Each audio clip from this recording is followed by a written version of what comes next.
Assalamualaikum warahmatullahi wabarakatuh. Sampurasun.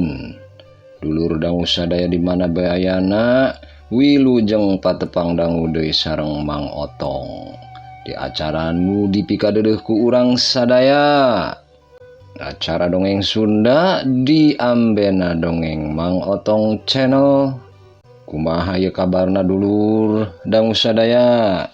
Mugia sarehatnya, mugia awakna cager bager, meh tiasa kasab sadi dinten lancar terkendali, ge rezekina ageng tur halalnya ditebihkeun tina balai oge musibah nu utamina mugia urang aya dina panangtayungan Gusti nu welas asih. Amin ya robbal alamin.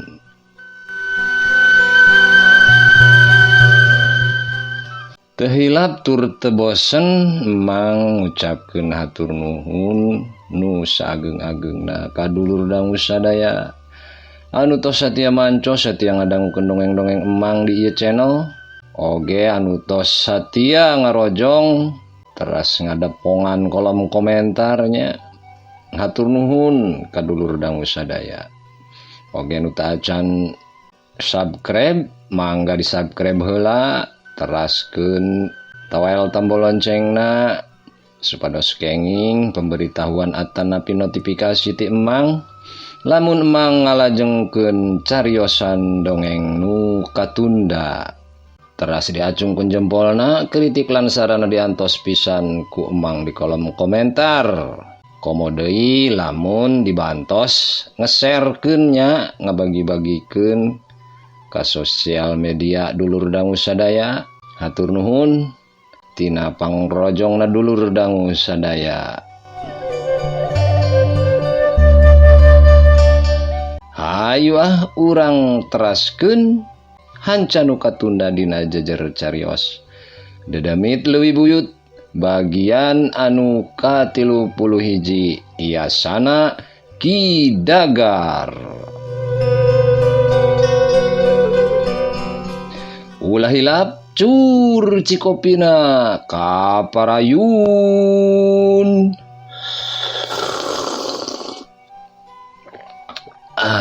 Hai tot.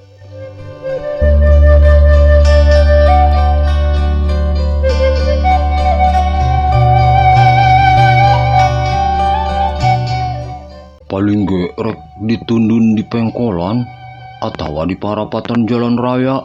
Matak teu aneh remen kajadian kacilakaan maut anu ngorbankeun nyawa. Menggeus ulah nyararita bae. Tuh jalma nu dituturkeun ku urang ngiles dina pengkolan. Hayu gancang udag. Ceuk Pak RT bari ngagancangan lengkahna. Nutiluan atuh sarua nurutan ngagancangan lempangna.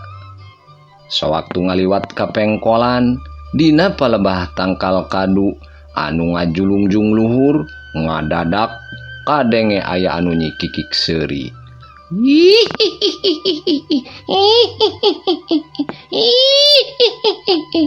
Naon eta? Sidik anu pangheulaan ngagurubug tuluy manehna muntang nyekelan leungeun Mang Akim. Kaopat ronda ngarandeg ngeureunkeun lengkahna. Kabeh curinghak bari culang cileung nitenan kaayaan. Suara nu seuri Pak RT. Ceuk Jang Suma. Enya kuring ge ngadenge. Walon Pak RT. Ti belah mananya? Ceuk Mang Akim. Teuing ti belah mana bieu teh? Coba sorotan atuh senter Pak RT. Pak RT gancang ngahurungkeun senterna. Barasat. Senter ngabarasat hurung. Pak RT nyorotan tempat-tempat anu harieum sarta paroek dikencak katuhun jalan. Sawaktu rek nyorotan kaluhur tangkal kadu ngadadak senterna teh pareum. Wah, pareum. Soak murun baterena. Piraku da anyar keneh diganti. Pak RT ngetruk-ngetruk senter tuluy sababaraha kali nyobaan dihurungkeun, tapi senter teh tetep tedaek hurung. Dik, obor dibawa teu? Pak RT tumanya ka Sidik. Apanan tadi sahur Pak RT, obor ulah dicandak. Walon Sidik, Enya, poho dik. Tadi dibawa baenya. Sugan teh senter moal ngadat.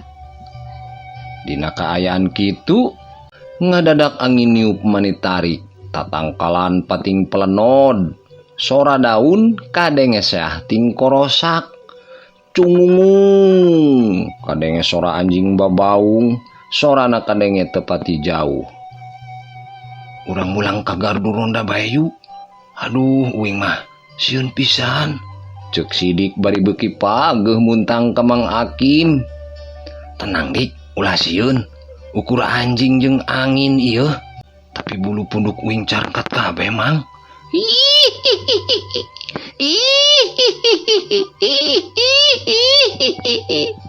Kadenge deui sora anu nyikikik seuri, sorana mani mata kukurayeun.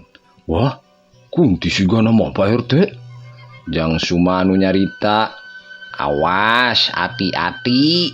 Kade ulah sologoto bisi nyilakakeun diri. Cek Pak RT bari culang cileung. Itu di luhur tangkal kadu. Cek Sidik bari nunjuk ka luhur tangkal kadu. Kabehan langsung tanggah netep ka arah anu ditunjuk ku Sidik.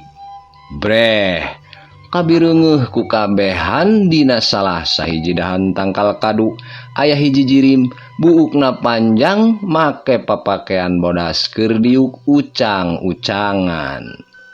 Kun eta mah Pak ih. Cek Mang Akim ngabiri gidig. Mang, hayu lumpat Mang. Sidik ngenyang leungeun Mang Akim. Manehna tita tadi geges hayang lumpat, tapi teu wani pikeun lumpat sorangan.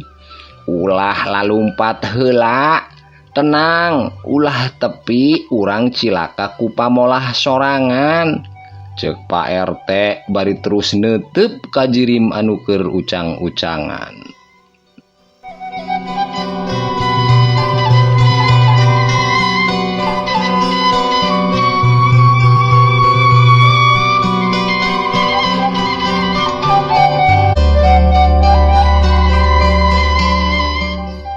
Angin masih niup sanajan tepati tarik.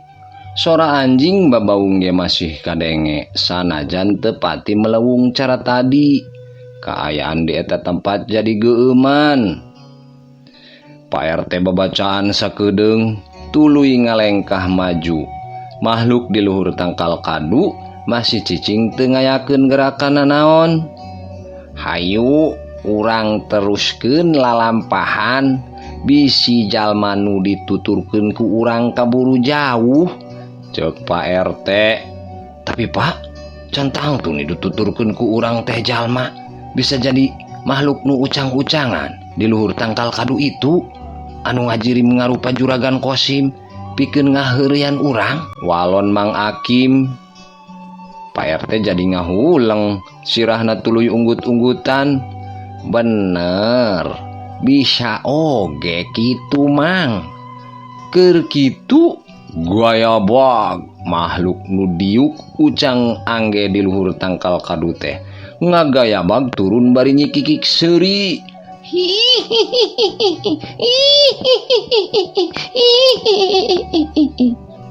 Kaloyong celek makhluk kuntilanak anu tayalian Nyai Centring kumincir teh nangtung 7 lengkah di hareupeun para ronda.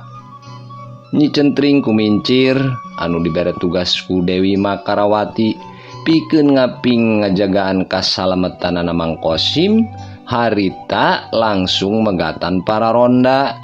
Kusabab para ronda teh boga maksud nu nuturkeun Mang Kosim anu harita mawa endog wadal. Kaopat ronda mundur sababaraha lengkah. Kabeh ge maruringkak bulu pundukna. Komo Sidik mah tata dige geus ngihan maneh. Eta mah bener-bener kuntilanak Pak. tingali sukuna teu napak kana tanu. Cuk Jang Suma bari beungeut napias. Tenang Jang, keun kuring nu nyang hareupan. Walon Pak RT. Pak RT neger-negerkeun maneh. Sabenerna mah hatena ngarasa sieun sabab saumur nyunyuhun hukum kakarak harita manehna nempo jirim Kunti anu bungkelekan. Kuntilanak teh nyerengeh nembongkeun sapasang sihungna. Atuh jajantung para ronda ngageber kawas anu rek coplok. Kesang tiis mimiti nyorolok maseuhan awak para ronda. Pak, ulah dilayanan. Mending ge Pak, kun engke bae urang hadukeun jeung Bah Gawok. Ayeuna mah urang nyalametkeun diri heula Pak. Cuk Jang Suma anu kawanina geus leeh. Mang Akim jeung Sidik mah ukur unggek geus teu bisa cacarita. Pak RT teu ngawalon, kalah ka maju salengkah. Pok Pak RT ngawanikeun maneh nyarita. Saha anjeun sabenerna? Kunaon anjeun ngaganggu lembur kami? Nyi Kunti nyerengeh deui tuluy Nyi Kikik Seuri.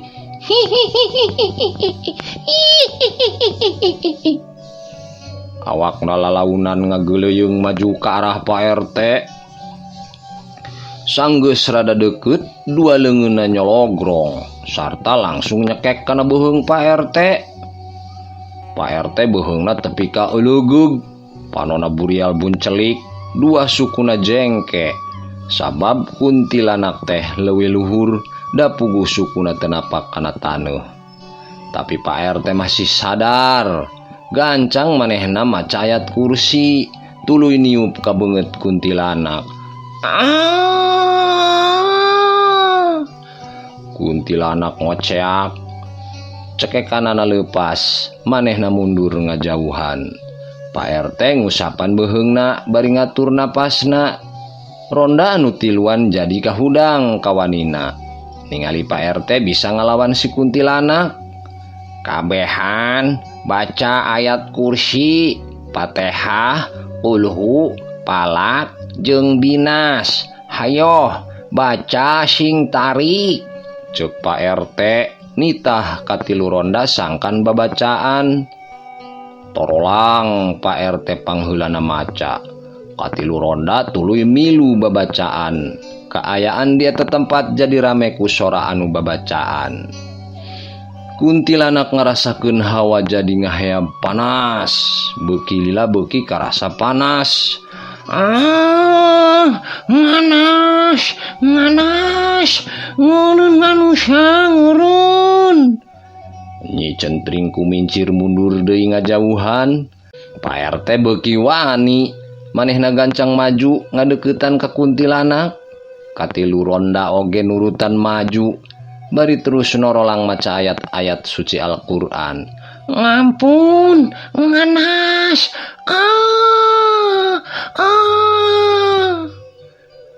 Kuntilanak ngajerit, blesat. Awakna ngeblesat, mumbul jauh ka luhur, tuluy ngiles teuing ka mana. Angin ngadadak leler, sora anjing babaung oge ngadadak eureun. Pak RT eureun babacaanana. Manehna tanggah nitenan langit, tapi teu katempo aya kuntilanak kumalayang di Jomantara. Nutiluan nurutan eureun maca ayat kursina. Kabeh culang cileung nitenan kaayaan sakurilingna, tuluy neuteup ke arah tangkal kadu. Tapi didinya ge teu katempo aya kuntilanak. Kamana kuntina Pak? Tanya Jang Suma. Teuing geus mabur sigana mah. Da bieu teh ngeblesat ka luhur, tapi tuluy ngaleungit. Walon Pak RT. Kumaha pilampaheun urang ayeuna Pak? Mang Akim anu tumanya. Urang tuluykeun mariksa ka jalan gede. Saha nu nyaho anu bieu dituturkeun ku urang teh bener Juragan Kosim. Walon Pak RT. Saena mah urang uih bae ka gardu Pak, atanapi uih ka bumi masing-masing. Sidik anu geus lalar milu nyarita. Ulah epes me Erdik. urang salaku ronda kudu boga rasa tanggung jawab. Lamun tepi ka aya kajadian kacilakaan deui nu mawa korban jiwa, urang bisa milu dosa sabab urang teu wani nyegah. Tapi Pak, tapi naon dik? Iya lancingan abdi basuh Pak. Duh kumahanya tiris Pak. Maneh ngompol dik, pantesan tadi teh bau hangseur, sugan teh bau kunti, sing horeng mah bau ompol maneh meurenya. Mang Akim gancang ngalupaskeun cekelana sidik, bari nungkup irungna. Hampura Mang, atuh da teu kuat sieun.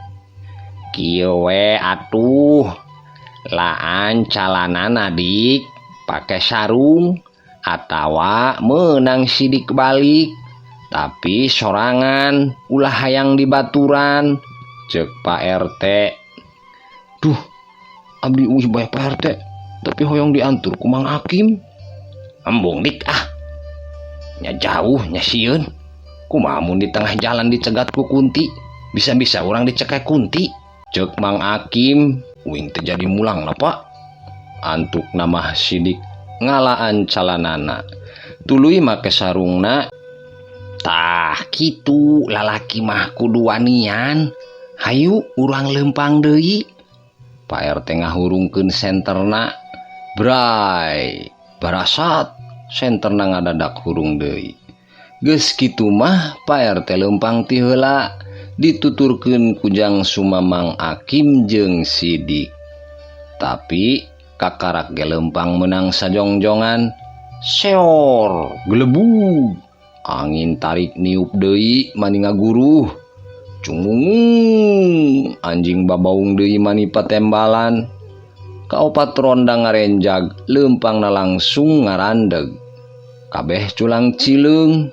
Pak RT sibuk nyorot-nyorotkeun senterna ka tempat-tempat anu harieum. Sigana Kunti teh datang deui Pak, cek Jang Suma bari ngusapan pundukna anu muringkak deui. Nya cuk uing ge naon, mending ge ieu teh urang mulang, cek Sidik bari langsung memuntang ka Mang Akim. Tapi ku Mang Akim dikepeskeun sabab calana baseuhna Sidik nempel kana leungeunna. Keur kitu bli kadenge sora lengkah anu berat pisan. Tanuh nu ditincak ku para ronda karasa ngageter. Korosak. Di arah kebon rambutan dibelah kencaeun jalan, kadenge aya nu kokorosakan. Kabehan mencerong ke belah kenca bari mundur lalaunan. Pucuk-pucuk tangkal rambutan katempo arendag tuluy nyingrai ka sisi. Aya nu datang Pak, cuk Jang Suma rasa sieun ngalimpudan deui hatena. Sing tenang, ulah gempeur, cek Pak RT ngarahkeun senterna ka belah kenca. Tapi ngadadak pret senter teh parum deui. Pak RT ngepruk-ngeprukeun senter deui. Bari panonna mah teu leupas nitenan ka arah kebon rambutan. Dina kaayaan kitu ngadadak hiji bayangan ngagajleng ti belah kenca. Kalayang, jeleg. Eta bayangan teh nangtung megatan jajalaneun para ronda. Atuh kabeh ngarenjag reuwas. Sakabeh panon mencerong kajirim anu harita megatan jajalaneun.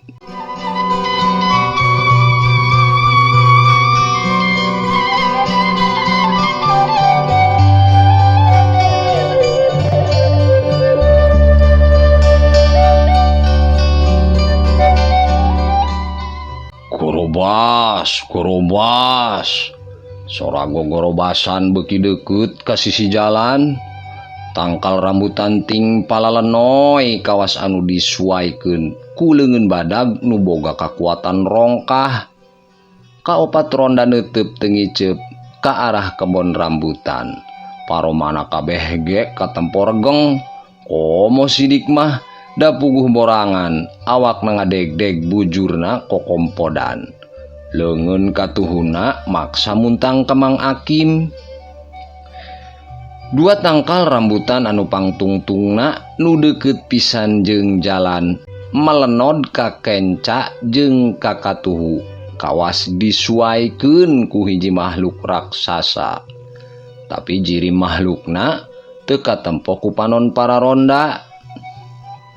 Tangkal rambutan ngageber, daun jeung buahna anu keur leubeut mawur raragragan. Mun seug cenah keur teu dilimpudan ku rasa sieun, pastina kaopat ronda teh bakal paheula-heula mulungan buah rambutan. Komo rambutana rambutan rapiah anu kasohor daging buahna peungkeur jeung amis.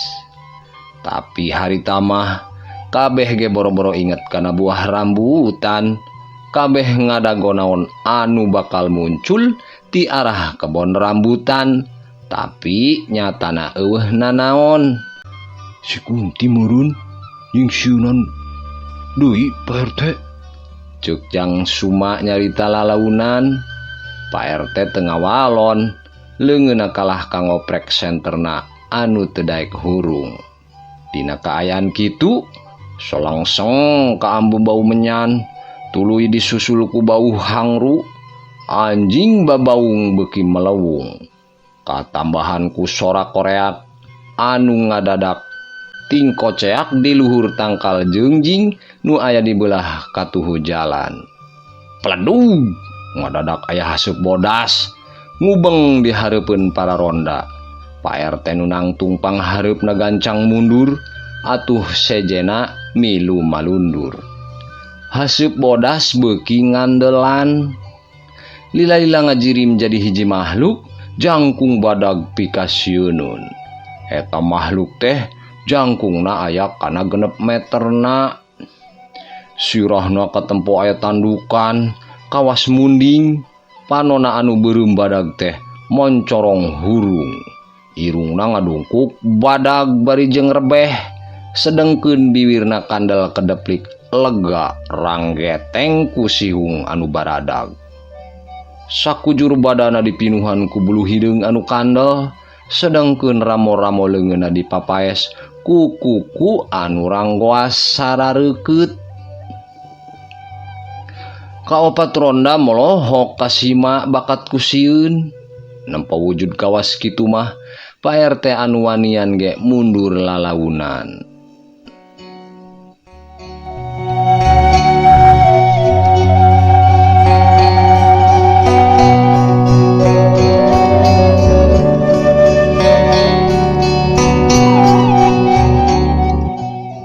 Mundur Jang, mundur.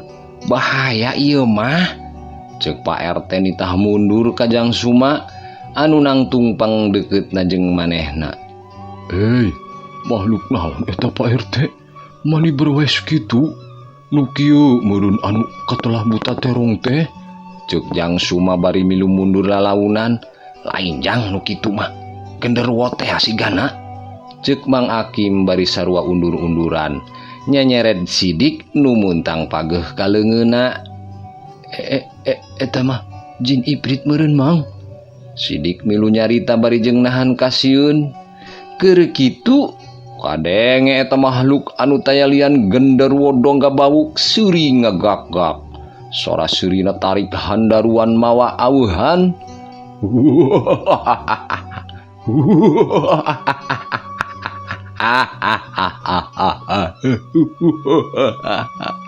Kabeneran kaula geus lila teu ngalegleg manusa. Ayeuna manggih pisan, aya 4 sakaligus.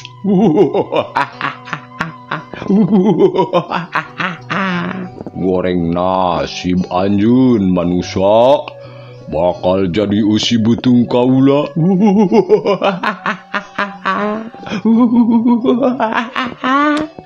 Dongga bawuk ngahaja nyarita kitu, pikeun nyingsieunan para ronda. Kumaha ieu Pak RT? Urang rek dihakan kawas rambutan bae make jeung dileg-leg. Jang Suma leeh kawanina. Hayu urang lumpat bae Jang. Mang Akim ngajakan lumpat. ulah lumpat mang, suku uing lulus mang, tuur ge nyoroncod, uing moal bisa lumpat mang. Cuk sidik bari ayeuna mah muntangna ku dua leungeun, calanana anu basuh mah dilesotkeun kitu bae ngalumbuk di jalan. Tenang kabehan, keun kuring anu nyang hareupan. Cuk Pak RT, sanajan hatena mah rarempo dan nempo sakitu ngajungkiringna jirim eta makhluk, tapi minangka kokolot lembur Pak RT maksakeun maju. Saha anjeun teh? Kunaon ngaganggu ka kami? Cuk Pak RT bari sorana rada ngageter.